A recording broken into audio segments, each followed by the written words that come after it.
사도신경으로 신앙 고백 드립니다. 나는 전능하신 아버지 하나님 천지의 창조주를 믿습니다. 나는 그의 유일하신 아들 우리 주 예수 그리스도를 믿습니다. 그는 성령으로 잉태되어 동정녀 마리아에게서 나시고 본디오 빌라도에게 고난을 받아 십자가에 못 박혀 죽으시고 장사된 지 사흘 만에 죽은 자 가운데서 다시 살아나셨으며 하늘에 오르시어 전능하신 아버지 하나님 우편에 앉아 계시다가 거기로부터 살아있는 자와 죽은 자를 심판하러 오십니다. 나는 성령을 믿으며 거룩한 공교회와 성도의 교제와 죄를 용서받는 것과 몸의 부활과 영생을 믿습니다. 아멘. 오늘 함께 살펴볼 말씀은 역대하 1장 1절에서 17절까지 말씀입니다. 9월 15일 본문입니다. 역대하 1장 1절에서 17절까지 말씀입니다. 우리 한 절씩 교독하도록 하겠습니다. 역대하 1장 1절입니다. 다윗의 아들 솔로몬의 왕위가 경고하여 가며 그의 하나님 여호와께서 그와 함께 하사 심히 창대하게 하시니라.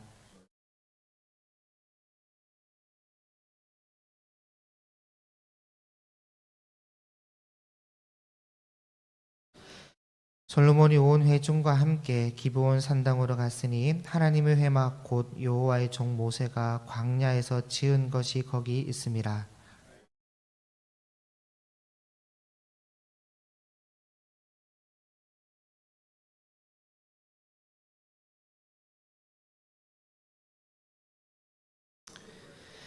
옛적에 훌의 손자 우리의 아들 부살렐이 지은 놋 제단은 여호와의 장막 앞에 있더라. 솔로몬이 회중과 더불어 나아가서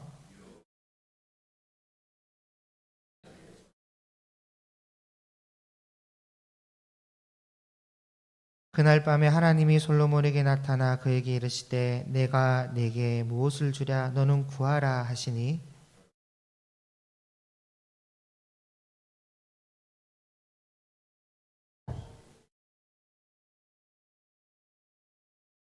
여호와 하나님이여 원하건대 주는 내 아버지 다윗에게 허락하신 것을 이제 굳게 하옵소서. 주께서 나를 땅의 티끌같이 많은 백성의 왕으로 삼으셨사오니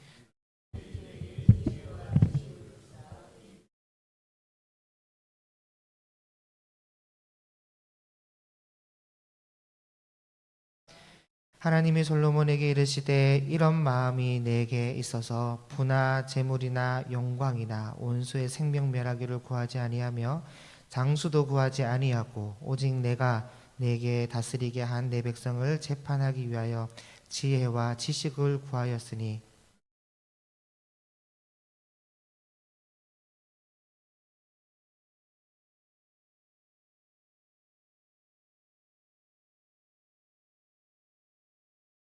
이에 솔로몬이 기브온 산당 회막 앞에서부터 예루살렘으로 돌아와서 이스라엘을 다스렸더라.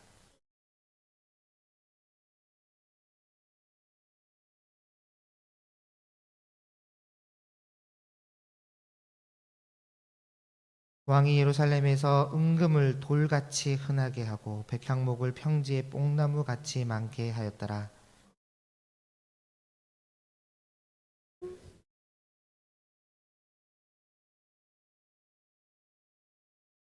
다 같이 읽겠습니다. 애굽에서 사들인 병거는 한 대에 은 600세겔이요 말은 150세겔이라. 이와 같이 헷 사람들의 모든 왕들과 아람 왕들을 위하여 그들의 손으로 되팔기도 하였더라. 아멘. 본문의 말씀으로 섬김의 지혜라는 제목으로 말씀을 함께 나누겠습니다. 역대하서는 이제 그 시작을 다윗의 시대가 끝나고 이제 그의 아들 솔로몬의 시대로 열고 있는데 그 시작을 이제 왕위에 오르자마자 1,000마리의 번제를 드리는 것으로 시작하고 있습니다. 그리고 1,000마리의 번제를 드리는 이유는 백성을 다스릴 지혜가 필요했고 그 지혜를 구하고자 번제를 드렸는데 하나님께서 응답하시는 내용이 오늘 말씀입니다. 1절을 보시면 다윗의 아들 솔로몬의 왕위가 경고하여 가며 그의 하나님 여호와께서 그와 함께 하사 심히 창대하게 하시니, 여기 심히 창대하게 하시니라고 하는데, 이건 이제 솔로몬이 잘해서 창대하게 된 것이 아니라 그의 아버지 다윗이 하나님 앞에서 워낙 잘했기 때문에 그 아들의 대까지 이어지고 있다는 그런 말씀입니다. 솔로몬이 온 이스라엘의 천부장들과 백부장들과 재판관들과 온 이스라엘의 방백들과 족장들에게 명령하여서 솔로몬이 온 회중과 함께 기브온 산당으로 갔으니 하나님의 회막 곧 여호와의 종 모세가 광야에서 지은 것이 거기 있었다. 자, 여기 산당이라고 하는 곳은 솔로몬이 이제 결혼한 이제 1천 명의 여인들을 위해서 산당을 짓고 우상을 세우기 한참 전부터 이스라엘과 예루살렘 여러 곳에 산당은 계속 있어 왔습니다. 그런데 정확하게 그 개념은 정리가 되어 있지를 않아요. 나중에 우상을 세우고 우상에게 제사를 지내는 곳으로 변질되고 난 뒤로부터는 그 열왕기서에는 이제 부정적인 장소로 소개되고 있지만 그 전에는 어떤 의미로 산당이 있었는지는 정확하게 나오지를 않습니다. 그런데 솔로몬이 지금 기도의 장소로 산당을 찾은 것을 보았을 때 아마도 개인적으로 기도할 수 있는 기도원 같은 곳이 옛날 산당이 아니었을까 그렇게 생각을 해봅니다. 그리고 지금 솔로몬이 기브온 산당으로 갔는데 이 기브온이라는 지역은 다윗과 솔로몬이 참 옆에서 가까이 지냈던 사독 제사장이 사는 지역입니다.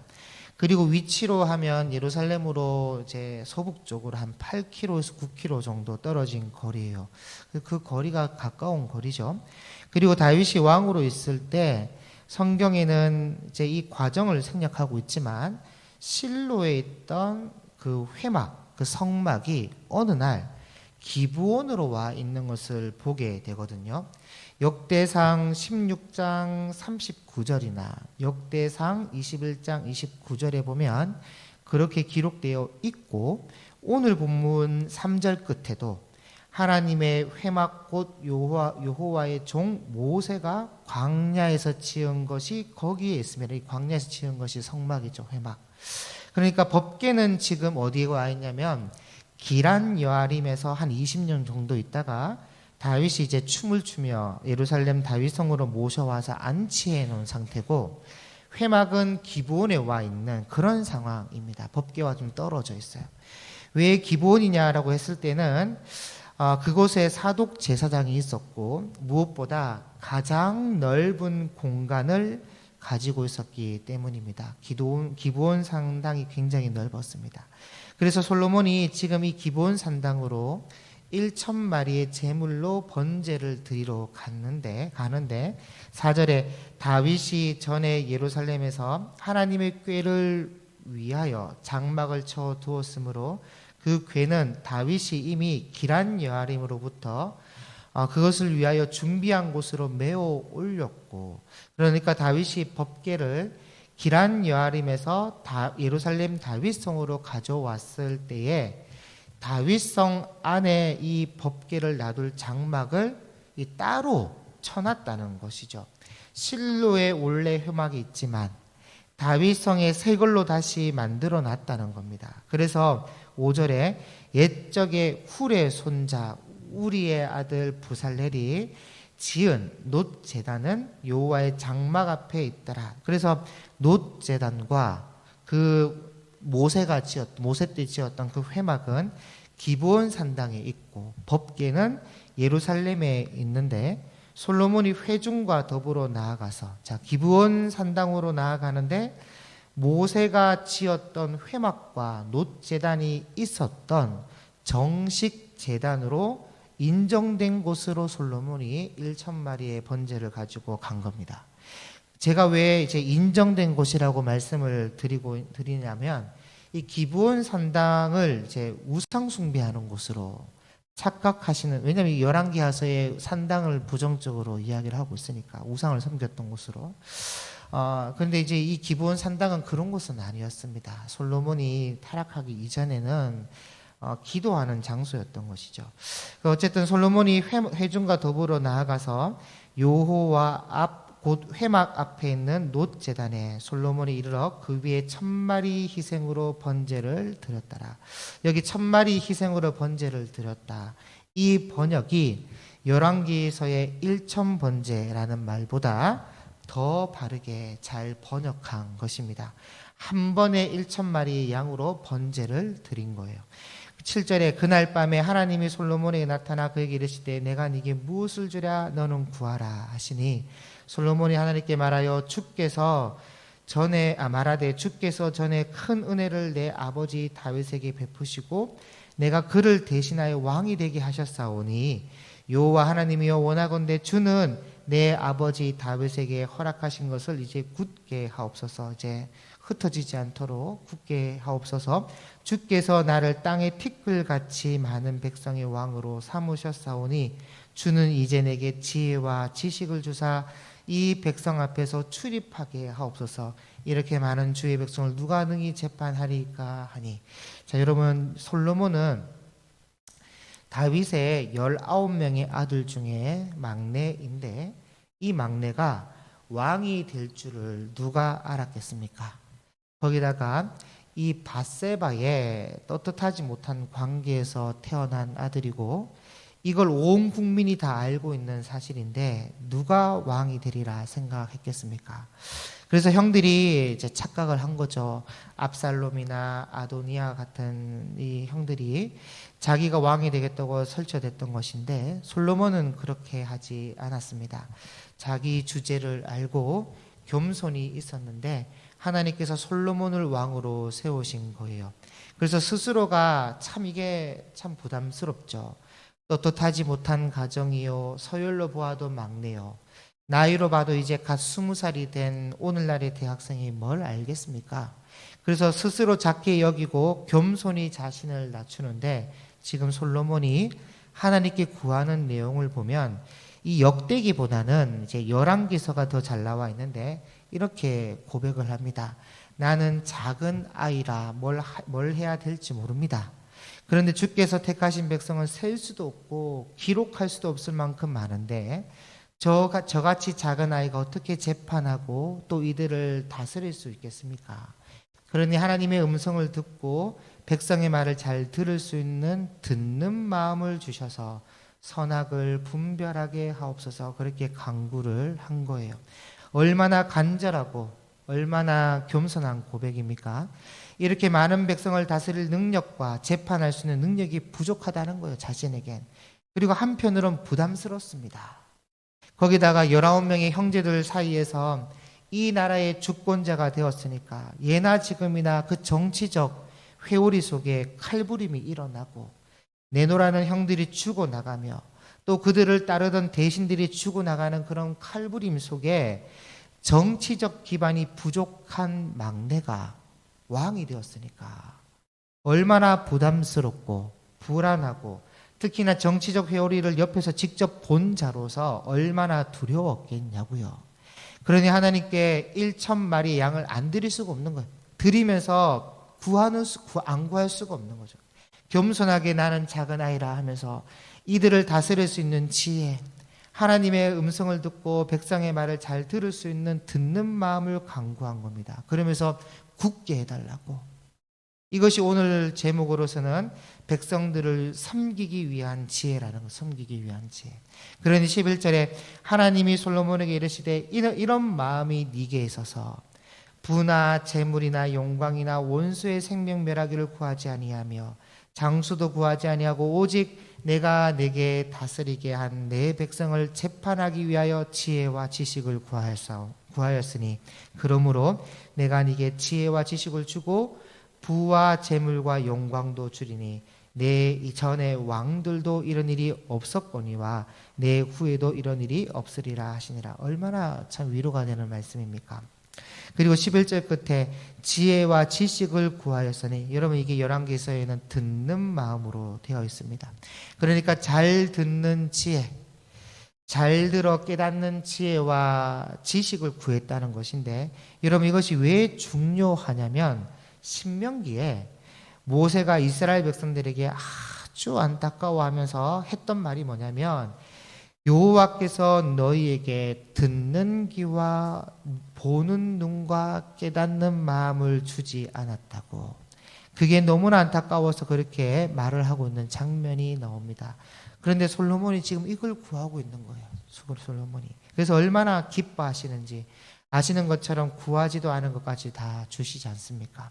그리고 그 유명한 솔로몬의 재판으로 모든 백성들이 열왕기서에 보면 왕이 심리하여 판결함을 듣고 또 왕을 두려워하였으니 이는 하나님의 지혜가 그의 속에 있어 판결함을 봄이더라. 듣고 봤다는 거예요. 모든 백성들이 두려워하면서 솔로몬 왕에게 함부로 할 수 없다는 것을 뭐 젊다고 20살 어리다고 그걸 함부로 했다가는 큰일 나겠다는 것을 알게 됐다는 것입니다. 그래서 그때부터는 무력 정치가 아니라 지혜의 정치, 평화의 시대를 열어서 정말 아름다운 문화를 꽃피우고 또 학문적으로 지혜를 가지고 다스려가는 그런 새로운 시대가 열리게 되는데 그 출발점이 어디서부터냐? 바로 듣는 마음, 곧 지혜의 은사를 구함이었다는 것이죠. 그래서 13절에 이에 솔로몬이 기브온 산당 회막 앞에서부터 예루살렘으로 돌아와서 이스라엘을 다스렸더라. 이런 평화의 정치, 지혜의 정치로 다스려 가게 된 것입니다. 그래서 그 부귀영화 얼마나 그게 다르냐면 14절에 솔로몬이 병거와 마병을 모음에 병거가 1,400, 마병이 12,000명, 병거 성에도 두고 예루살렘 왕에게도 두었다 할 정도로 많았습니다. 또 왕이 예루살렘에서 은금을 돌같이 흔하게 하고요, 백향목을 평지에 뽕나무같이 많게 할 정도로 많았고, 솔로몬의 말들은 애굽과 구해에서 사들였으니 왕의 무역상들이 때로 값을 정하여 산 것이며, 여기 때로 값을 정하여 샀다, 그냥 말 한 마리 한 마리 가격을 뭐 흥정해가지고 따져가면서 산 것이 아니고 때로 그냥 무더기로 살 정도로 돈이 많았다는 것이고, 특히 이 고대 중군동에서 말이 한 마리 가치는 꽤 큽니다. 그 뒤에 나오는데 은 150세겔이라고 되어 있거든요. 이 은 한 세겔이 이때 이 당시 노동자 하루 품삯이거든요. 그만큼 비쌌어요. 이것을 소로 바꾸면 6, 7마리를 살 수 있습니다. 그 정도 금액이에요. 150세겔이면. 17절 애굽에서 사들인 병거는 한 대에 은 600세겔이요 말은 150세겔이라. 이와 같이 햇사람들의 모든 왕들과 아람 왕들을 위하여 그들의 손으로 되팔기도 하였더라. 요 되팔기도 했다. 그러니까 지혜가 있으니까 말을 잘 키워가지고 다시 또 수출하는 그런 경제 강국이 되었다. 그런 말이에요. 무역이 원활하게 이루어지는, 하나님이 구하지도 않은 것까지 주시겠다는 것들이 다 이루어지게 된 것이죠. 그러므로 말씀을 마무리합니다. 오늘 솔로몬은 떳떳지 못한 어머니의 아들이며 막내로 태어나 아마도 자라는 동안에 왕이 될 줄 몰랐을 겁니다. 물론 다윗이 밧세바에게 약속을 했죠. 하나님도 그렇게 말씀을 하셨기도 했고, 그런데 약속을 했다 하지만 기라성 같은 형들 사이에서 특히 정치적 회오리 속에서 불안감을 느끼며 자랐을 거는 분명했을 겁니다. 그런데 진짜 이제 왕이 되었고 그 말씀하신 대로 이제 이 큰 나라를 다스리게 될 상황이 되니까 솔로몬이 겸손히 하나님 앞에 나아가 잘 듣는 마음, 듣는 지혜를 구하였습니다. 그래서 결국은 부귀영화가 극에 달하는 나라를 만들었고 지혜의 정치와 평화의 정치로 백성들이 평안한 삶을 살 수 있게 되었다는 것이죠. 그러므로 우리는 이런 말씀 속에 솔로몬의 출발이 무엇이는지를 다시 한번 생각하시고 듣는 마음을 여러분들도 이 시간 구할 수 있기를 바랍니다. 우리에게 주어진 삶의 책임과 감당할 자리와 특히나 여러분들이 거하시는 곳에 하나의 장의 자리에 있다고 하신다면 반드시 지혜가 필요할 것입니다. 또 부모로서, 성도로서, 직장인으로서 우리에게 맡겨진 자리를 어떻게 지혜롭게 잘 섬기며 해결하며 살 수 있는지를 여러분들이 고민해야 되는데, 여기에 가장 좋은 방법이 바로 하나님 말씀 앞에서 듣는 마음을 구하는 것이라는 것이죠. 그래서 하나님의 음성을 듣고 또 사람들의 이야기를 잘 경청하며 올바르게 분별하는 지혜를 가져서 솔로몬에게 허락하신 아름다운 열매들을 우리도 누릴 수 있기를, 또 그런 여러분들의 가정이요 직장이요 여러분들의 자리가 될 수 있기를 주님의 이름으로 간절히 축복합니다. 기도하겠습니다. 사랑하는 하나님, 오늘 솔로몬이 왕위에 오르면서 가장 먼저 지혜를 구했던 말씀을 통해 우리에게도 듣는 마음, 지혜의 중요성을 알게 하시니 감사를 드립니다. 우리의 삶에도 맡겨진 자리와 책임이 있는데 솔직히 우리의 힘으로 잘 감당할 수 없음을 고백합니다. 오늘 우리에게도 듣는 마음을 주옵시고 주의 음성을 분별하며 이웃의 말을 경청할 수 있는 지혜를 허락하여 주셔서 우리 삶에 필요한 아름다운 열매들이 가득할 수 있도록 주님 은혜를 더하여 주옵소서. 무엇보다 주님의 뜻을 따라 사는 지혜를 더해 주시기를 간구하오니 말씀 앞에 설 때마다 우리에게 말씀을 하여 주옵시고 그 음성의 뜻대로 우리가 살아 순종할 때마다 아름다운 열매로 주님께 영광 돌릴 수 있도록 은혜를 베풀어 주옵소서. 감사드리며 예수님의 이름으로 기도드립니다. 아멘.